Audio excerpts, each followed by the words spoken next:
Saúde a todos com a paz do Senhor. Amém. Abram suas Bíblias no texto de Jonas, capítulo 1.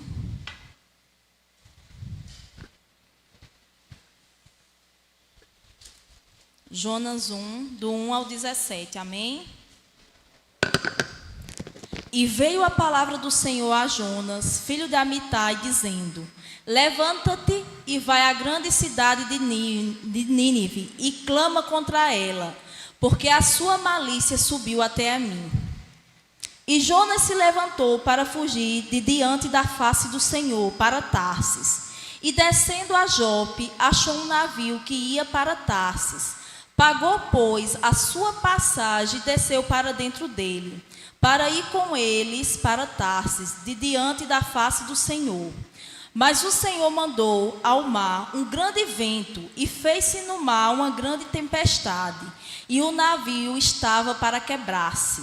Então temeram os marinheiros, e clamavam cada um a seu Deus, e lançavam no mar as fazendas que estavam no navio, para o aliviarem do seu peso.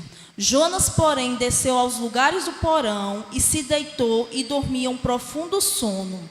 E o mestre do navio chegou-se a ele e disse-lhe: Que tens, dormente? Levanta-te e invoca o teu Deus. Talvez assim Deus se lembre de nós, para que não pereçamos. E dizia cada um a seu companheiro: Vide e lancemos sortes, para que saibamos por que causa nos sobreveio este mal. E lançaram sortes, e a sorte caiu sobre Jonas. Então lhe disseram: Declara-nos tu agora, por que razão nos sobreveio esse mal? Que ocupação é a tua? E de onde vens? Qual é a tua terra? E de que povo és tu? E ele lhe disse: Eu sou hebreu e temo ao Senhor, o Deus do céu, que fez o mar e a terra seca. Então os homens se encheram de grande temor e lhe disseram: Por que fizestes tu isso? Pois sabia que os homens que fugiam de diante da face do Senhor, porque lhe tinha declarado. Disseram-lhe: O que te faremos nós para que o mar se acalme? Porque o mar se elevava e engrossava cada vez mais. E ele lhes disse: Levanta-me e lancei-me ao mar, e o mar se aquietará, porque eu sei que por minha causa vos sobreveio este grande tempestade.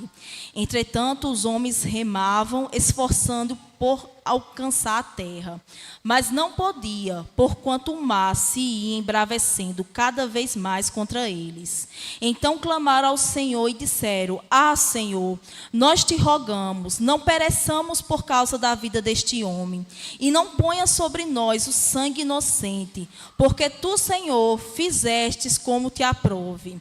E levantaram Jonas e o lançaram ao mar, e cessou o mar toda a sua fúria. E temeram, pois, estes homens ao Senhor com grande temor, e ofereceram sacrifício ao Senhor, e fizeram votos. Deparou, pois, o Senhor um grande peixe, para que tragasse a Jonas. E esteve Jonas 3 dias e 3 noites nas entranhas do peixe. Amém? Pai amado, Deus querido e santo, obrigado, Senhor, por esta palavra. Nesse momento entregamos na tua vida, nas tuas mãos, a vida do teu filho, Senhor. E te pedimos, Senhor, que ele fale tudo aquilo, Senhor, que o Senhor colocou no coração dele, Pai amado. Seja para repreensão, seja, Senhor, para a tua glória, tudo que ele for falar nesse momento. E que os nossos ouvidos espirituais estejam abertos para escutar e entender a tua mensagem, assim como é da tua vontade. Abençoa o teu filho, em nome de Jesus. Amém.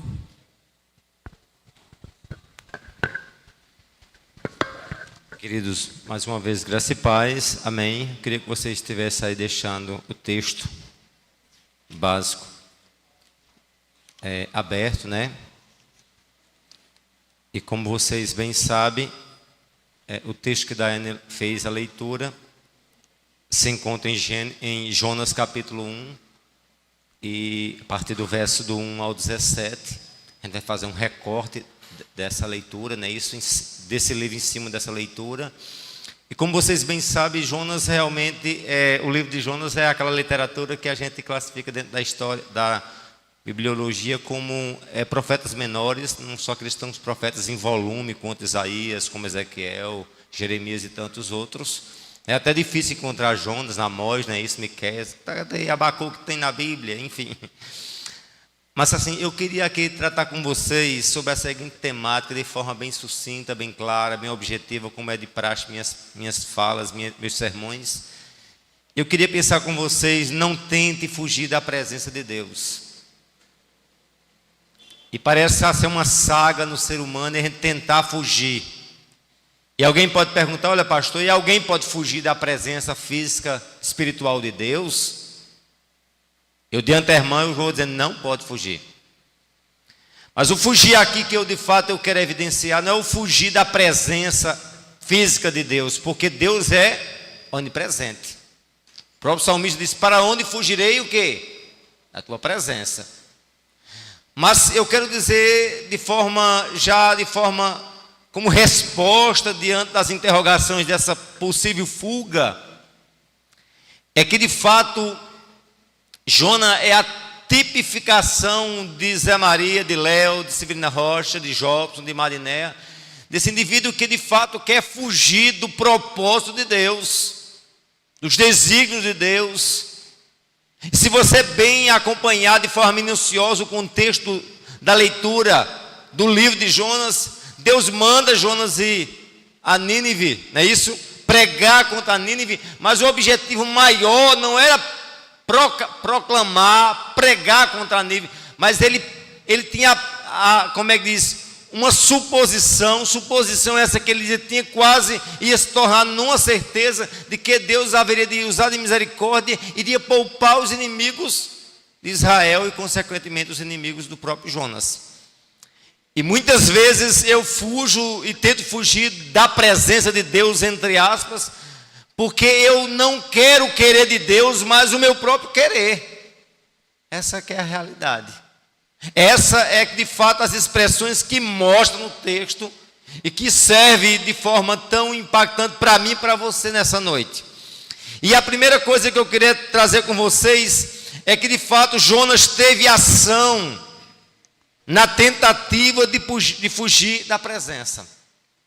Veja comigo o verso 3, diz assim, olha, Jonas se levantou para fugir da presença do Senhor. Diga comigo, Jonas se levantou. Jonas teve ação. Jonas foi um homem assim, como é que diz? Ele foi um ativo. A Bíblia diz que ele se levantou. E quando alguém se levanta, tem a ideia justamente de alguém que está em atividade. Ele não foi um homem passivo, mas foi um homem ativo. Em que? Ele fugiu para, olha aqui a marcação, em que há um sentido, ele se levantou para ir à presença de Deus, para se tornar mais dependente de Deus, reconhecendo mais a soberania de Deus, frente à incapacidade dele. Não, diz o texto que ele fugiu para onde? Para o quê? Tentar fugir de quê? Da presença de Deus. E aí eu fico me perguntando, será que existe algum Jonas aí sentado nessa bancada? Será que existe algum Jonas presente neste recinto? Será que existe um Jonas do outro lado, me vendo, me ouvindo? Será que existe algum Jonas, Jobson, pregando nessa noite? Eu quero dizer, se você não se enquadra no perfil de Jonas, se existe alguém que não tem a coragem suficiente para dizer que é um Jonas, eu quero dizer que o pregador, esse que vos fala, é um Jonas. Em dado momento eu tento fugir daquilo que eu entendo, daquilo que Deus quer na minha vida, mas eu não quero acatar. Eu quero acatar de fato o que de fato o meu próprio querer, o que o meu próprio egoísmo quer, o que a minha própria natureza carnal quer. Nós não oramos, meus queridos, nós não oramos para Deus fazer o querer dele. A oração padrão, ele diz, seja feita a tua vontade, assim na terra como no céu. Senhor, que não seja feita a minha, mas a tua vontade. Jesus deixou bem claro que é vir após mim, negue-se a si mesmo, tome sua cruz e siga-me. Ou seja, a marca primordial na vida de um crente é dizer assim, eu não tenho vontade. Mas eu quero dizer a você que a minha e a tua vontade não é algo fácil para se vencer. A vontade da gente é uma vontade terrível. ela é carnal, ela é imperativa. Ela veio talvez querendo ver para ficar, para reinar. E esse fugir, meu amado, do ambiente melhor, mais soberano, de forma mais especial que deve ter, que é a doce presença de Deus. E por que nós não alcançamos essa presença?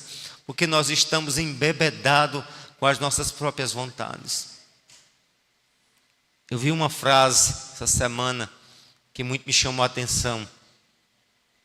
Se eu perguntar qual que é um de vocês, quantos problemas vocês têm? Aí disse uma lista, 10, 20, 30, 50, não é isso? Eu fico pensando, quando alguém está no estado terminal, qual o problema que ele tem? Só tem um problema. Tentar vencer uma doença interminável, incurável. Não é isso? Quantas às vezes eu e você, nós temos tantas coisas, mas tantas coisas. Lembra aquele que o Senhor disse a Maria que estava ansiosa, não é isso? A Marta que estava ansiosa. Só uma coisa é necessária. A gente evidencia tantas coisas em nossas vidas. A gente dá importância a tantas coisas, a tantos valores, a tantos objetos. Aí eu fico pensando como é necessário a gente viver e viver intensamente.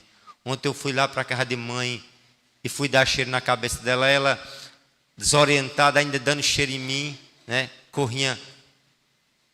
Eu fico pensando, é necessário, e ali eu chorando, e ali eu digo aqui a vocês, sem sombra de dúvida. Eu estou cortando um cordão e tentando cortar o máximo, bem devagarzinho, Marlene, mas eu sei que está sendo cortado. E é necessário esse cordão ser cortado. Mas enquanto você puder, meu amado, se agarrar, beijar, cuidar, cheirar. Quando você puder, alguém dizer, estou saindo, estou indo. Aí você vai pegando na mão, você vai pegando no braço, vai escorregando para a palma, para os dedos, para as unhas. Você vai sentindo, sentindo, sentindo, sentindo e sentindo. Só que muitas vezes a gente não faz esse processo. A coisa vem de forma o quê? Brusca. A gente não aproveita os cultos, o irmão. A gente vive com isso, com aquilo. E poderíamos dizer, Senhor, eu preciso viver isso, viver a vida. Eu dizia a Jobson hoje, não era Jobson? Quando chega na casa, procurando a vizinha dela, tão robusta, tão forte. Cadê? Chegou. Desapareceu. A vida, meu amado, é dessa forma. E aí nós tentamos fugir. E fugir para os nossos próprios sonhos, para os nossos próprios projetos falidos. Mas eu convido você, me convido. E quero eu fugir não para as minhas próprias vontades, mas fugir para estar no centro da vontade de Deus. Jonas, de fato, foi um indivíduo, meu querido, que diz o texto, Jonas se levantou para fugir da presença de Deus. O dilema de Jonas é o dilema de cada ser humano. Se você atentar ao que diz aqui em Gênesis capítulo 3, acompanhe comigo, por favor. Gênesis capítulo 3, verso 7. Veja o teor do que diz a Escritura Sagrada aqui em Gênesis 3, 7. Então os olhos de ambos se abriram e perceberam que estavam nus.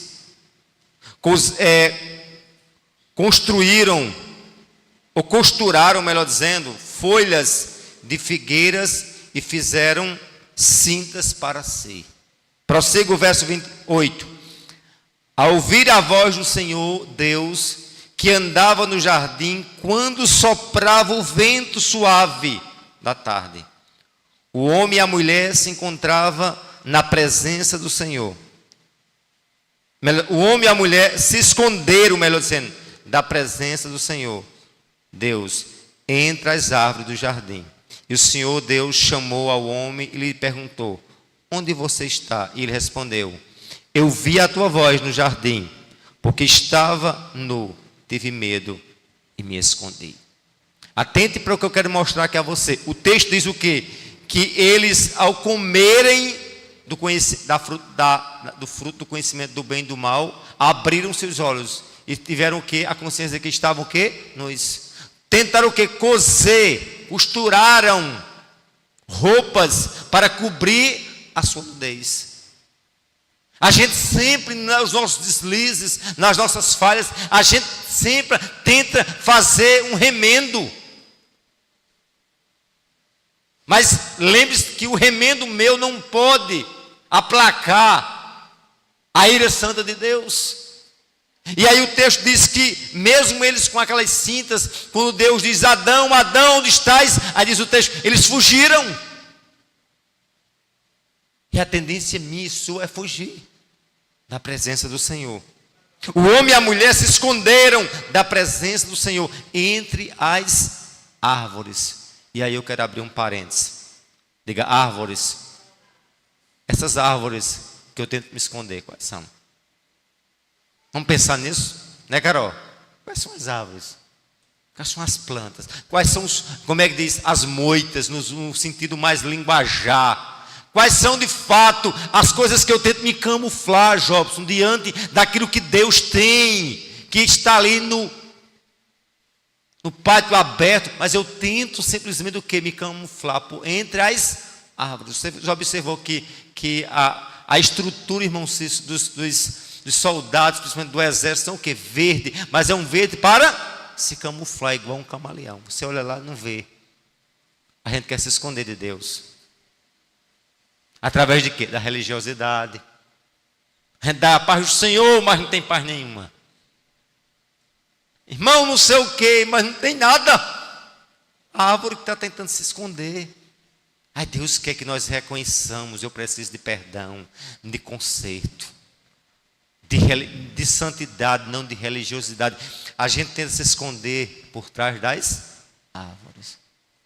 A gente se esconde, sabe por quê? Porque a gente está fora do propósito de Deus. A gente está, como diz assim, ouvindo a voz de Deus, mas no lugar de ir ao encontro do Senhor pedindo perdão, a gente tenta fugir. E diz o texto: ao ouvir a voz no jardim, porque eu estava nu, tive o quê? Medo. E aí eu vou abrir outro parênteses para vocês. Tem um sentimento mais nocivo no ser humano do que o medo. O medo é algo que faz parte do equilíbrio do ser humano. O medo, de fato, à luz da psicologia e tantos outros conhecimentos, é um mecanismo de defesa. A gente, de fato, é nessa ter medo. Mas quantas vezes eu e você é preso pelo medo?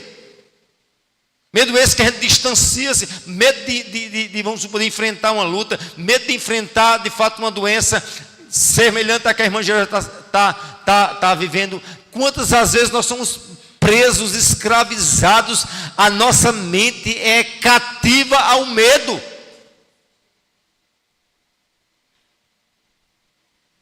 Mas eu digo aqui a você: o caminho não é eu fugir daquilo que Deus quer na minha vida. O caminho é reconhecer que eu sou pobre, que eu sou nu, que eu sou terra, que eu sou barro, que eu sou pó, que eu sou um caco de caco de caco. E reconhecer no oleiro de Israel, que faz um vaso segundo o seu querer, que pega o barro que está na sua mão, mas ele refaz e faz um vaso como o seu bem querer. Amém? E aí eu quero perguntar a você: que árvores são essas que você tenta se camuflar? E eu digo: não se camufle, porque a minha camuflagem hoje ou amanhã cai. Seja a minha, de Cátia, de Érica, de Cícero, de qualquer um. A máscara cai. Já observou o sentido do que é teatro? Teatro é baseado na máscara, na personagem. Indivíduos que não são, mas eles simplesmente têm um papel daquilo que não são por essência.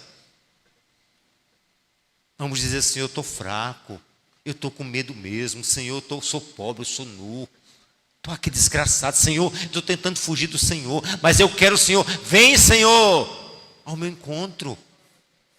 Veja o filho pródigo foi ao encontro do Senhor, mas o Senhor de longe, já diz o texto, e o pai viu ao seu filho e foi ao encontro. Eu quero dizer a você, mesmo você distanciado, mesmo você fugindo, mesmo você sendo um Jonas da vida, o Senhor há de te alcançar e trazer ao redil. Mas eu preciso reconhecer que eu sou miserável. Eu preciso entender que eu não posso, mas só que Deus pode por mim e em mim. Amém? E aí, meus queridos, voltando aqui ao texto, vamos lá voltar ao texto de Jonas, amém?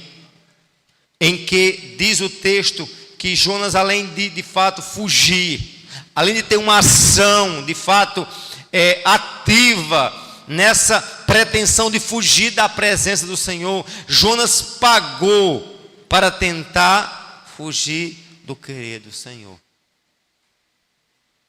Não foi um fugir aleatório, foi um fugir premeditado, foi um fugir que teve investimento. Vamos acompanhar comigo, vamos lá, o verso 3, a parte B. O texto todinho diz assim, olha, o verso 3, Jonas se levantou para fugir da presença do Senhor, desceu a Jope, não é isso? Encontrou um navio que ia para Tarse e pagou a passagem e embarcou para o navio. Diga, pagou. Ele pagou para quê? Para tentar fugir do Senhor. E alguém pode dizer, não, pastor, eu não tenho pago nada para fugir. Sabe como é que nós pagamos para fugir? Casamento, um emprego, uma graduação, uma pós-graduação. A gente encontra também um monte de coisa para preencher aquilo que é a primazia de Deus. A gente paga. E a gente diz, eu não tenho tempo para orar, eu não tenho tempo para fazer a obra, eu não tenho tempo para isso. A gente a cada instante diz que não tem tempo para entrar dentro do propósito de Deus. Coisa que tudo vai ficar para trás. Tudo que nós estamos deixando aqui, que é valioso, mas não é eterno. E a gente não dá primazia. A gente faz como Jonas, a gente paga para distanciar-se do propósito de Deus. Deus quer o propósito.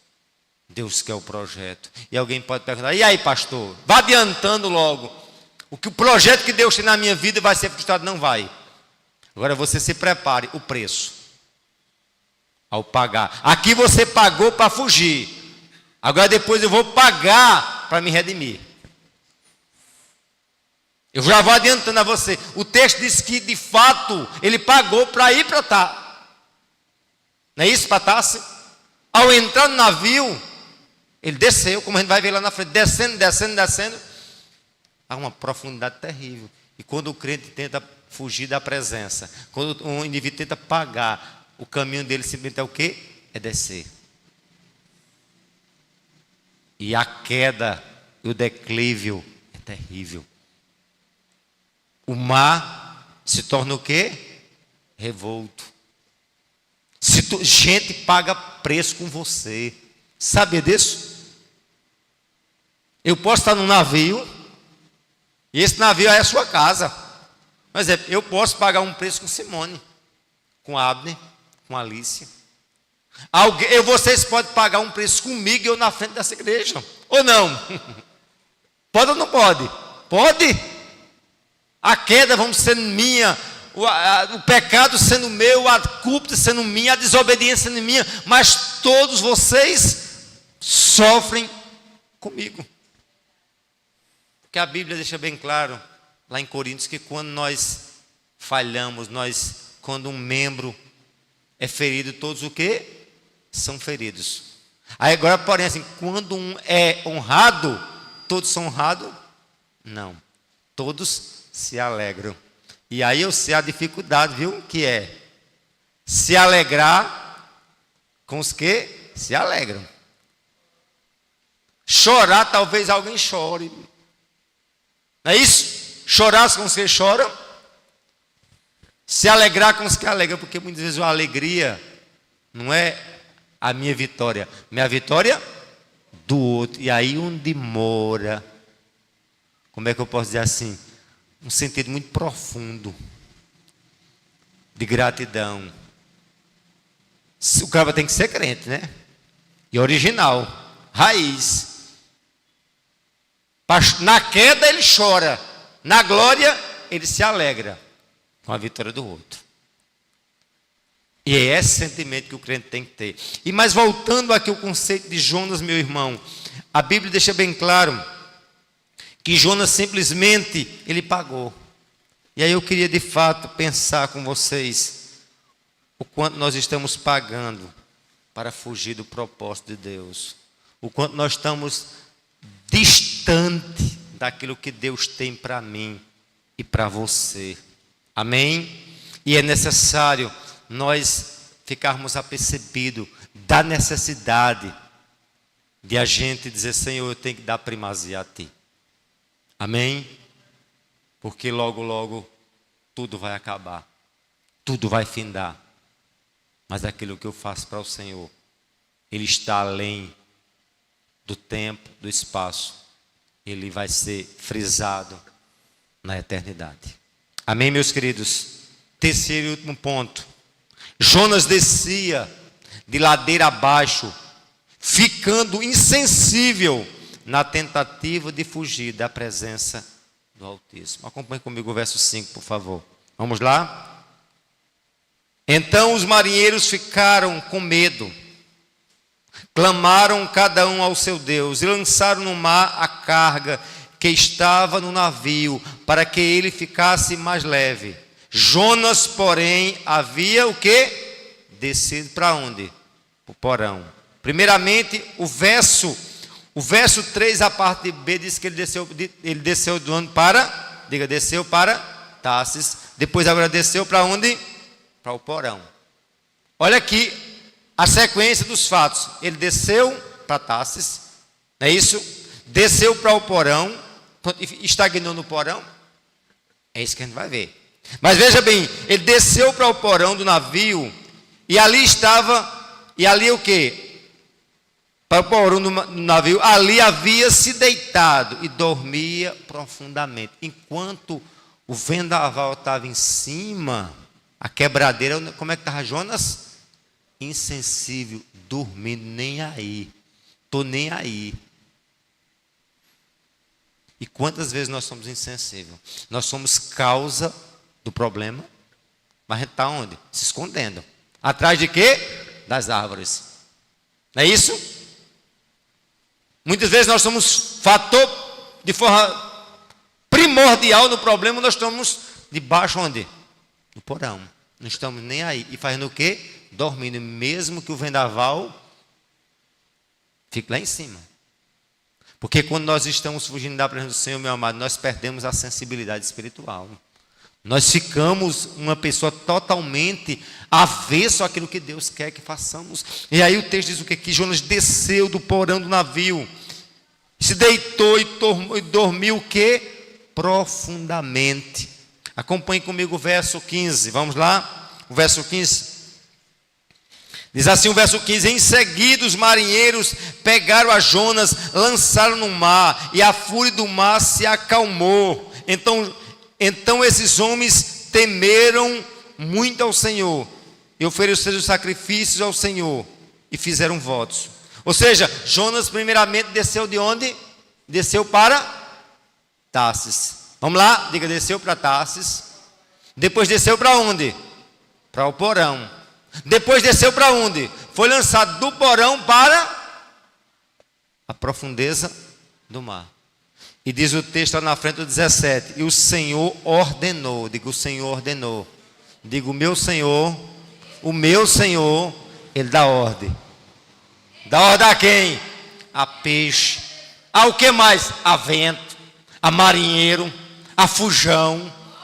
Ele dá ordem ao céu, ao inferno, Ele manda e desmanda. O Senhor no qual estamos aqui cultuando, Ele dá ordem. A coisa pode estar aí fora de ordem para você. Eu quero dizer a você que para Deus, Deus diz: haja, e a coisa acontece. Ele diz o texto que Jonas já vinha descambando já para o fundo, abaixo, bem abaixo, no porão. Mas diz o texto que Deus dá ordem. Um grande peixe engole Jonas e faz o quê? Jonas descer muito mais. Para onde? Não para Tarsis, não para o quê? o porão do navio, não para o fundo do mar, mas para onde? Para as profundezas da barriga de um peixe, de um grande peixe. Olha para onde o homem vai, né? Só descendo. Eu digo aqui a você, não era um ambiente muito bom não, salutar não. Cheiroso com certeza não era. Seco não era. E Deus preservou aquele homem 3 dias dentro daquele processo, só descendo. E sabe por quê? Simplesmente uma coisa, ele tentou fugir do propósito de Deus. És uma pergunta, és uma advertência para mim e para você. Quantas vezes nós pagamos, nós somos ativos. Eu tenho tempo para tudo, eu tenho tempo para trabalhar. Não, eu vou dizer, mas Marlene, tu tem tempo para vir uma coisa? Não tem, pastor. Aí eu chego, Marlene, tu não tem tempo? Não, não tem não. Mas Marlene, eu tenho um emprego para tu de 3 horas para tu ganhar 4.000 reais. Tu vai ter tempo. Pastor, encontrei o tempo agora. Os 4.000 parece a história do padre João lá como é que diz? Do Alto da Compadecida, né? Quando é o cachorro do padeiro não dá certo, agora do Major Antônio Moraes dá certo. E muitas vezes nós somos assim. Muitas vezes nós somos dessa mesma forma. Eu não tenho tempo, eu não posso, eu não sei. Senhor, eu não sei nada. Mas quando é o meu querer, eu aprendo. Quando é no meu querer, eu encontro tempo. Quando é no meu querer, eu não fujo daquilo que Deus quer na minha vida. Eu quero dizer uma coisa aqui a você, não fuja. Diga, Senhor, eu não sei o que tu queres, simplesmente eu estou em tuas mãos. Eu estou totalmente dependente de ti. Porque Deus é a tua provisão. Deus é o Senhor que provém o meu sapato. Ele é o Deus que provém a tua comida, o teu café. O teu sentar, o teu levantar é Deus. A gente pensa que é a gente pensa que é o nosso dinheiro, a gente pensa que é os nossos status. É o Senhor que traz providência. E Deus diz para mim, para ti eu dou ordem. Eu quero repetir isso a você. Talvez você entrou aqui dizendo, Senhor, está tudo desordenado. E Deus disse, eu sou o Senhor. Agora não fuja daquilo que eu tenho na sua vida. Eu quero fugir, aí Deus deixa, mas lá na frente você vai retroceder e vai entrar dentro do querer. Mas antes de entrar no prumo de Deus, você tem descido para Tárcia, tem caminhado para o porão, tem ficado sonolento, desobediente, joga-se no mar, como é que diz? Mar revolto, desce até o quê? A profundeza, aos recônditos de um estômago de um grande peixe. E aí eu diria a você, e diria a mim mesmo, não fuja. Diga, Senhor, eu estou aqui. Senhor, não quero pagar o preço para fugir.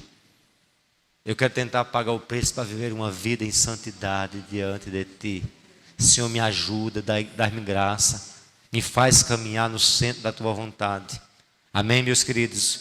E aí, por fim, eu diria a vocês que o homem tenta fugir da presença física e espiritual de Deus, porém não consegue, ou não conseguirá, melhor dizendo, por ser ele o quê? Onipresente. Como diz o Salmo 109, verso 7. Para onde fugirei? Da tua presença. Subi ao céu, tu estás, fizeram um mais profundo abismo a minha cama, lá tu estás. Aí ele começa a dizer nos tempos, nas estações, enfim, onde você imaginar, Deus está ali. Mas lembre de uma coisa, você não pode fugir da presença física e espiritual de Deus, porque Deus é o quê? É onipresente, não é isso? Entretanto, a pior desgraça para o ser humano é estar eternamente distante de Deus. A morte eterna. Isso é de fato estar ausente dessa presença, como diz Apocalipse 21, verso 8. Portanto, por outro lado, o melhor lugar de se estar é no centro da vontade de Deus, ou seja, em sua presença. Não tem um lugar melhor de se estar com maior intensidade de que a doce presença de Deus. Presença de Deus não é simplesmente lugar.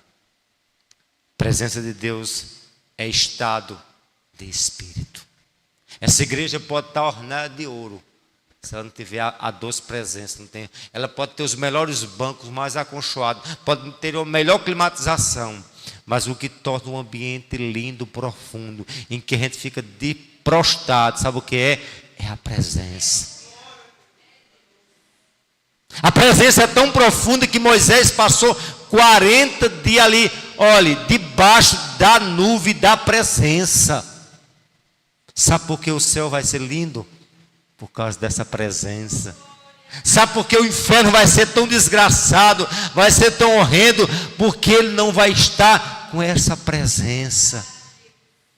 E saia daqui simplesmente pedindo uma coisa: não ouro, não bens, não status, mas dizendo: Senhor, me dê força para não fugir de tua presença. Amém? Nos coloquemos de pé, por favor. Queria que o Léo viesse aqui para a gente estar.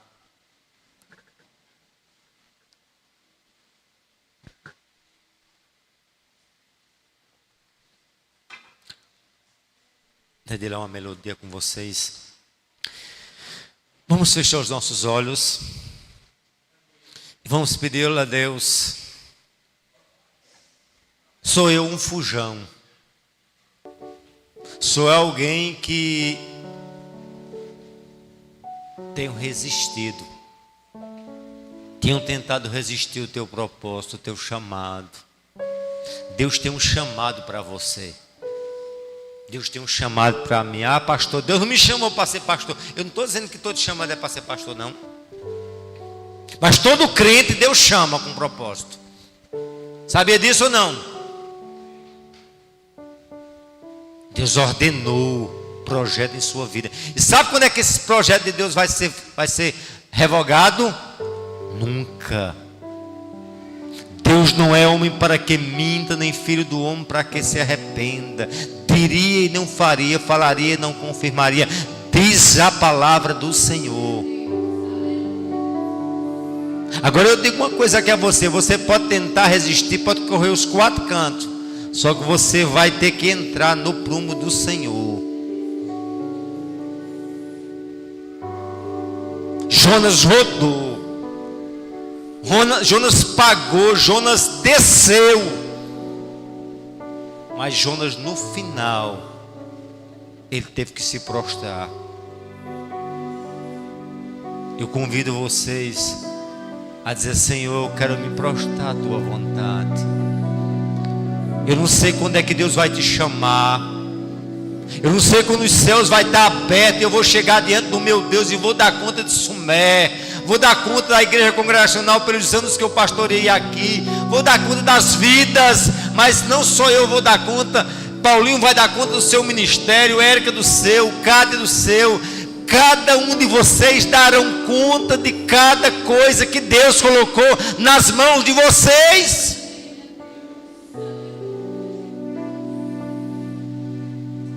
Pensemos nisso, meus queridos. Presença de Deus implica em responsabilidade. Presença de Deus implica em julgamento. Presença de Deus implica em responsabilidade diante do eu sou do soberano. E eu quero me encontrar diante do meu Senhor e dizer: Senhor, toma aquilo que não é meu, é teu. As vidas, os talentos. Não enterre o seu talento. Não enterre aquilo que Deus lhe entregou. Mas Senhor, só foi aquilo. Mas é aquilo mesmo que Deus não quer que você enterre. Porque Deus chamou você com um propósito. Seja para cantar, para pregar, para orar, para interceder, para estender uma mão ao irmão. E tem vidas que Deus vai requerer de você. Senhor, estou aqui nessa noite para te dizer: Senhor, me perdoa. Me faz caminhar no centro da tua vontade, do teu querer, do teu propósito. Me faz adentrar, Senhor, nos recônditos mais profundos da tua doce presença. e traz um renovo, traz um quebrantamento, traz uma mudança e faz com que, Senhor, possa andar naquilo que Tu tens para a minha vida. Perdoa as minhas falhas, perdoa a Tua igreja, restaura, renova, alegra. Visita o Teu povo, visita o Teu povo com a unção do Teu Espírito, Deus. Visita o Teu povo com a unção, com a determinação, com a ousadia sobrenatural para fazer a obra. O tempo é curto, Deus. As armas espirituais estão aí cegas, mas precisam passar pela fornalha de fogo para ser amoladas, Senhor, pelo Teu Santo Espírito, para uma batalha espiritual terrível. Não deixa, Senhor, que o nosso egoísmo e que nós venhamos fugir do Teu projeto, do Teu querer, mas nos leva ao centro da Tua vontade. Nos leva ao centro da Tua vontade. Nos leva ao centro da Tua vontade. Nos leva ao centro da Tua vontade. Senhor, nos leva, a oração é essa, leva-nos. Eu não sei o desenrolar que está pela frente. Eu só sei que eu quero me lançar nos Teus pés. Eu quero me lançar na Tua doce presença e caminhar até os portais, até um dia cruzar a linha de chegada, até um dia deixar a cruz e receber a coroa, e pegar essa coroa, não colocar na cabeça, mas nos pés daquele que está no trono. Dizer honra, glória ao que merece louvores pelos séculos dos séculos, amém. O céu é a nossa morada, Deus. O céu é o nosso objetivo, Deus. O que a igreja nos encontra aqui não é simplesmente para outra coisa. Nós almejamos o céu. Nós desejamos a Tua presença. Mas o pecado, mas a vontade carnal, mas as coisas terrenas tentam me distanciar, como diz a figura daquele peregrino naquele livro, Senhor. Os pecados mais horrendos tentam me distanciar de Ti, mas eu quero entrar no centro do Teu querer de forma tremenda, em nome de Jesus, amém e amém. Deus te abençoe. Poder sentar. Que você verdadeiramente seja um crente que não queira fugir do querer de Deus em sua vida. Amém, amém, amém.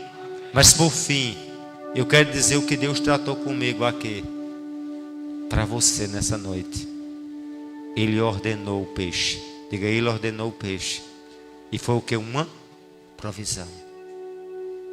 Você crê que Deus está ordenando? Você crê que mesmo você desobediente, Deus está ordenando? Você está entendendo que mesmo você descendo, Deus estava ordenando para Jonas? Porque a bênção de Deus não depende da minha fidelidade para com Ele, não.